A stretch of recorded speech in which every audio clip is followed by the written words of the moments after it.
Hello! ఒక చిన్న కథ చెప్పుకుందామా? ఒక ఊర్లో ఒకతను రోజు మార్నింగ్ లేచి ఈవినింగ్ దాకా ఎవ్రీడే పొలం పనులు చేసుకుంటూ, ఈవినింగ్ ఇంటికెళ్తా 2 పెద్ద పెద్ద కుండలతో నీళ్లు మోసుకుంటూ ఇంటికెళ్తాడు. ఇంటి దగ్గర చిన్న చిన్న అవసరాలకి. ఆ 2 కుండల్లో ఒక కుండకి క్రాక్ వస్తుంది.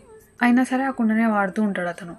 అప్పుడు ఆ కుండ అనుకుంటది, ఇతనికి తెలియలేదేమో, చూసుకోలేదేమో ఇలా ఇరిగిపోయిన సంగతి. దాన్నే వాడుతూ ఉన్నాడు ఇన్ని నెలలుగా అనుకుంటది. అలా కొన్ని డేస్ అయ్యే కొద్దీ ఆ పర్ఫెక్ట్‌గా ఉన్న కుండకి ప్రౌడ్‌నెస్ పెరుగుతూ ఉంటుంది. ఇరిగిపోయిన దానికన్నా ఎక్కువ పెర్ఫార్మన్స్ ఇస్తున్నా, లేదంటే ఎక్కువ వాటర్ క్యారీ చేస్తున్నాను అనే గర్వం పెరుగుతూ ఉంటుంది. గ్రాడ్యుయల్‌గా ఇరిగిపోయిన దానికి అనిపిస్తుంది, నేను ఇలా యూజ్‌లెస్ ఏమో, నేను ఎక్కువ వాటర్ క్యారీ చేయలేకపోతున్నాను అని చెప్పి డిగ్రేడ్ అయిపోతుంది. అయితే ఒకరోజు ఆ విరిగిపోయిన కుండ వాళ్ళ యజమానిని అడిగేస్తుంది. నువ్వు ఎంత కష్టపడి మోసుకొనొచ్చినా సరే ఇంటికొచ్చేపాటికి నేను సగం నీళ్ళనే తేగలుగుతున్నాను గదా! నేను దేనికి పనికిరాను గదా! నన్నెందుకు ఇంకా నువ్వు మోస్తున్నావు అని. అప్పుడు ఆ యజమాని అంటాడు, నీకు తెలిసింది ఆ ఒక్క విషయమే, ఒకసారి వెనక్కి తిరిగి చూడు అని అంటాడు.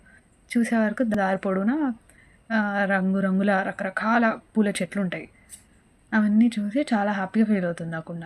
యజమాని అంటాడు, నాకు తెలుసు నీళ్ళు కారుతున్న సంగతి, నాకెప్పుడో తెలుసు ఆ విషయం. తెలిసే నేను విత్తనాలు నాటాను. అవన్నీ ఇన్ని నెలలుగా పెరిగి పెద్దయి పూలనిస్తున్నాయి. నేను అవే నా ఇంటి డెకరేషన్‌కి, దేవుడి పూజలోకి గూడా వాడుతూ ఉంటాను. నాకు నువ్వు నీళ్ళు తేయడం కోసమే గాదు, పూల విషయంలో గూడా హెల్ప్ చేసినట్టు 2 రకాలుగా నువ్వు నాకు ఉపయోగపడ్డావు అని అంటాడు. దీన్ని బట్టి మనకేమర్థమవుతుంది?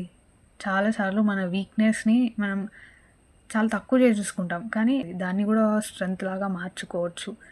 మనం వీక్‌నెస్ లాగా చూసేదే సమ్‌టైమ్స్ మనకి గ్రేటెస్ట్ గిఫ్ట్ లాగా మార్చుకోవచ్చు.